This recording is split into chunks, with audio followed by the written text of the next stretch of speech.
free breakfast program to start on the 20th of January. Price increase for Indian onions only temporary.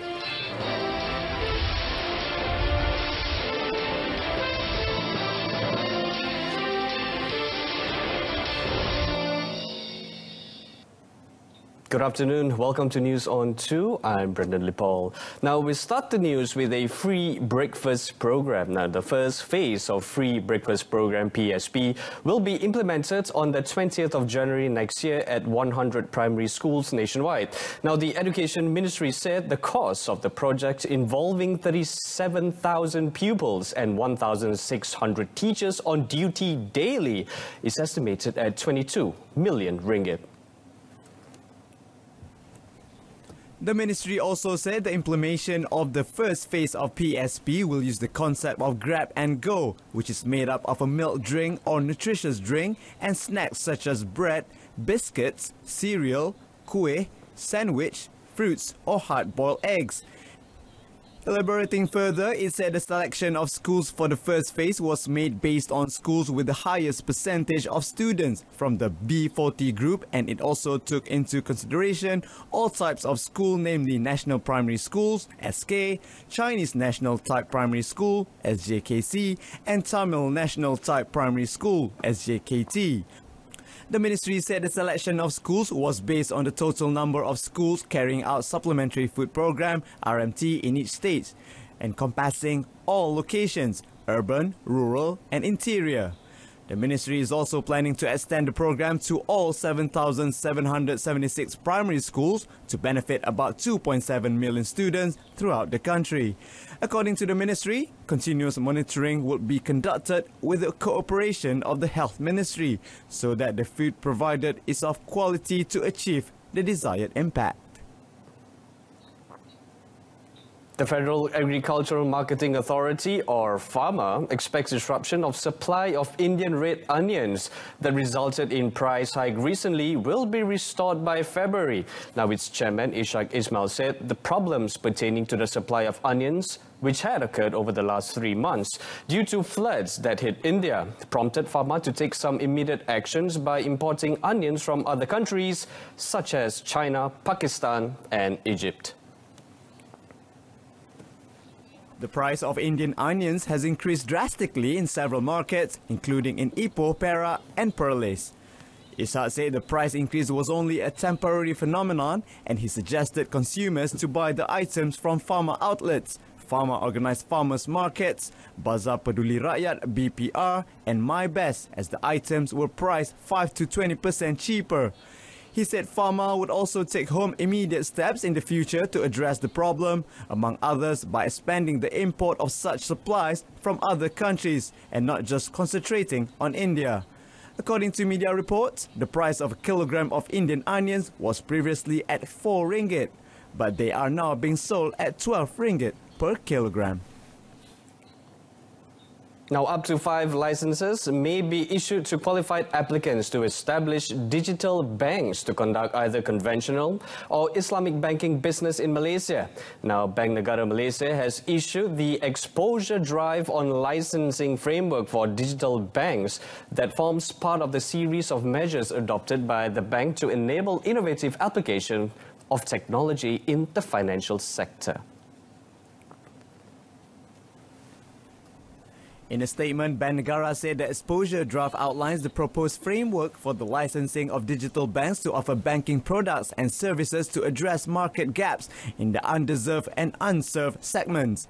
It added that such digital banks are expected to offer meaningful access to and promote responsible usage of suitable and affordable financial solutions to financial consumers. Bank Negara said it has also adopted a balanced approach to enable admission of digital banks with strong value proposition while safeguarding the integrity and stability of the financial system, as well as depositors' interests, taking into account that such digital banks have not operated in a full financial and economic cycle. To achieve these outcomes, Bank Negara said an asset threshold of not more than RM2 billion in the initial 3 to 5 years of operations will be applied. Now, a total of 23,800 cartons of contraband cigarettes were seized from 4 lorries at kilometre 318.7 on the North-South Expressway, plus northbound near Tapa Perak on Thursday. Now, Tapa District Police Chief Superintendent Muazzaz Azharuddin Wan Ismail said the cigarettes of Manchester United Kingdom brand are valued at 2.8 million ringgit, and 4 lorry drivers aged 26 to 39 were also detained in the 4:40 p.m. raid. Superintendent Wan Azharuddin yesterday said the seizure was the result of an operation on a smuggling ring based in Peninsular Malaysia by Sabah Police's CID and Crime Prevention and Community Safety Department.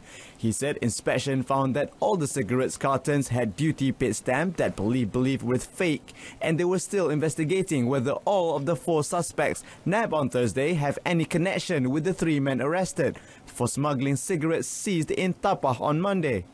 Superintendent Wan Azharuddin added that 3 of the 4 suspects arrested on Thursday had drugs-related criminal records. He said all 4 suspects were remanded for 7 days starting Friday, and the case is being investigated under Section 135, Subsection 1, Subsection D of the Customs Act 1967. On Monday, police seized 25,850 cartons of cigarettes worth RM 4.3 million with the arrest of 3 men, including 2 Bangladeshis, at a warehouse in Wisma Ransons, Jalan Station, Tapah.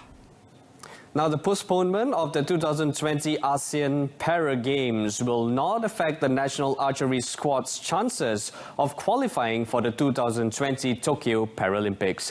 Now, national coach Marzuki Zakaria said the regional games had been postponed to March and would not overlap with the final qualifying tournaments for the 2020 Tokyo Paralympics.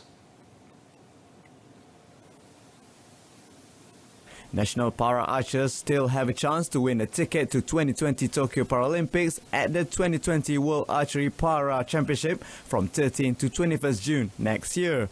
According to Marzuki, the postponement may have a psychological impact on the athletes, but it did not interfere with the squad's preparations. To date, 2 national para athletes, para recurve archer S. Suresh and para compound archer Julin Wiro, have qualified for the 2020 Tokyo Paralympics. The 10th ASEAN Para Games were originally scheduled for 18th to 24th January next year, but have been rescheduled to 20th to 28th March. To help them stay focused, Marzuki said the National Sports Council, NSC, plans to hold a simulation tournament from 18th to 24th January next year. Now that concludes the news this afternoon. A reminder of our top story: free breakfast program to kick off on the 20th of January in 100 schools. Join us again at 7 p.m. this evening for more updates on the latest happenings around the world. Till then, I'm Brendan Lepal. Stay tuned to TV2.